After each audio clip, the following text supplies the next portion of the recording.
सम्यक दर्शन ख्याति, लाभ, पूजा आदि परिणामों को धारण करते हुए जीव को सम्यक दर्शन सुरक्षित रह सकता है क्या?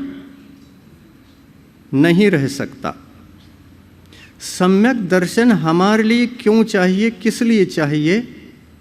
क्योंकि तीर्थंकर प्रकृति का बंद करना है, और तीर्थंकर प्रकृति का बंद तो सम्यक दर्शन के बिना होता ही नहीं है। तो सम्यक दर्शन के बिना यदि वह नहीं होता है, सम्यक तो पूर्वक ही होता है, तो पाथे की रक्षा के लिए ज़्यादा चिंतनशील होना आवश्यक हो गया।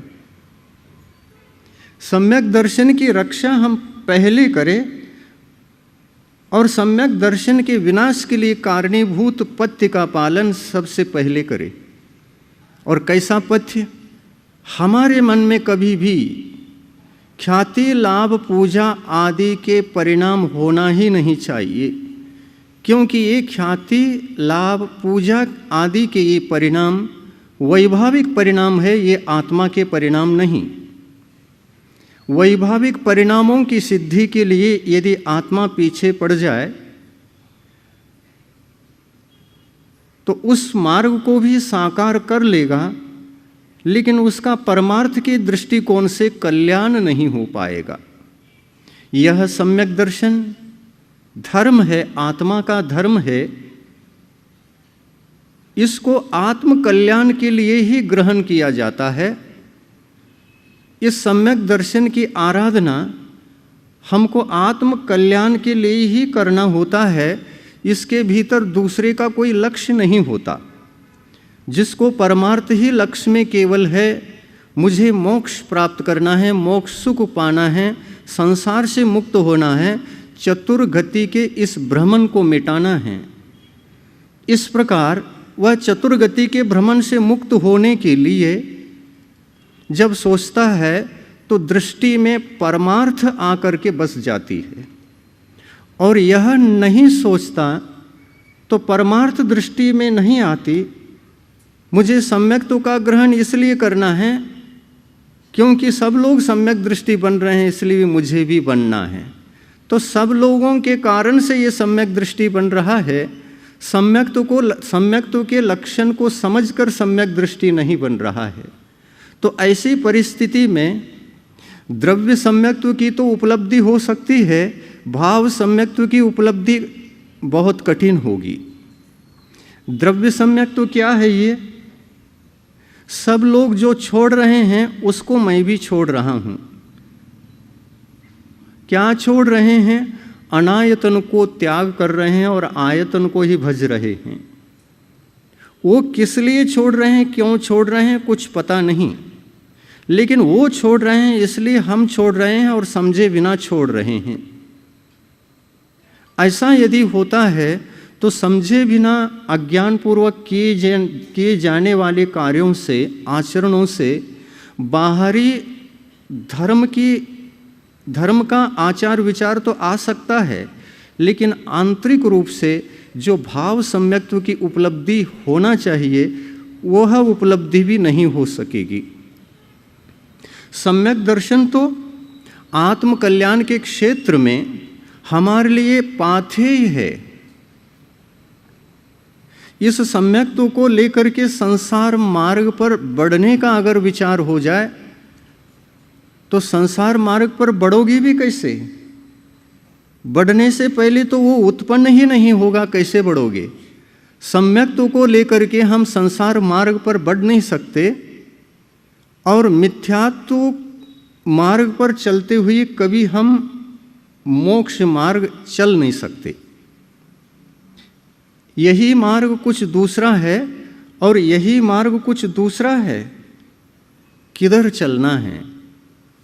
चलने से पहले हमें अपना लक्ष्य समीचीन बनाना चाहिए।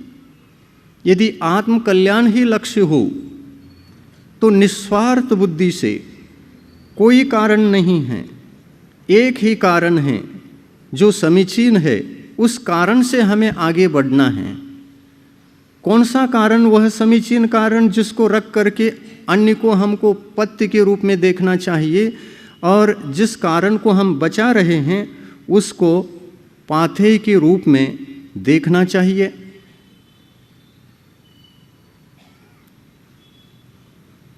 किस कारण से सम्यक दर्शन को हम धारण करें?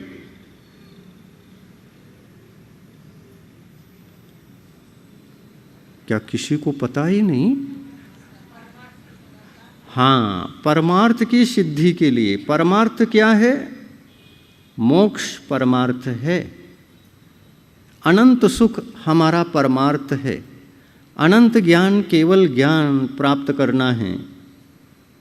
अपनी निधि को अपने को प्राप्त करना है। अपनी निधि को प्राप्त करना परमार्थ है। अपनी निधि ही हमारे लिए लक्ष्य होना चाहिए। त्याग धर्म भी आत्मा के भीतर रहने वाले अनंत गुणों में से एक गुण है।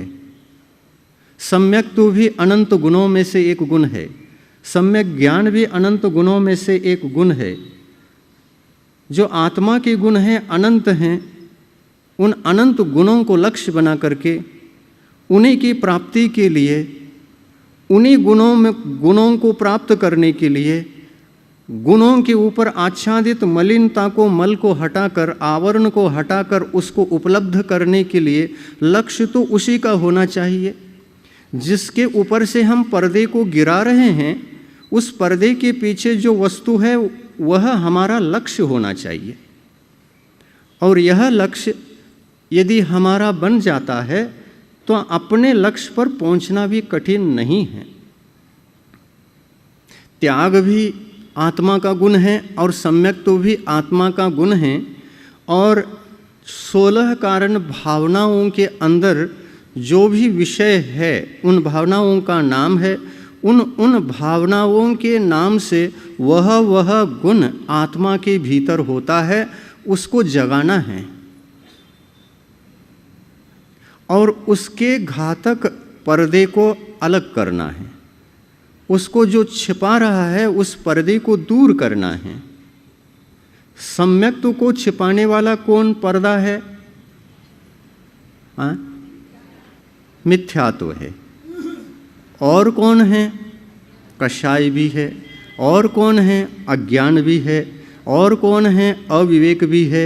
एक सम्यक्त्व गुण की उपलब्धि के लिए इतने सारे आत्मा के दोषों को हटाकर सम्यक्त्व को उपलब्ध करना पड़ता है। इसका चिंतन तो करना ही पड़ेगा ना।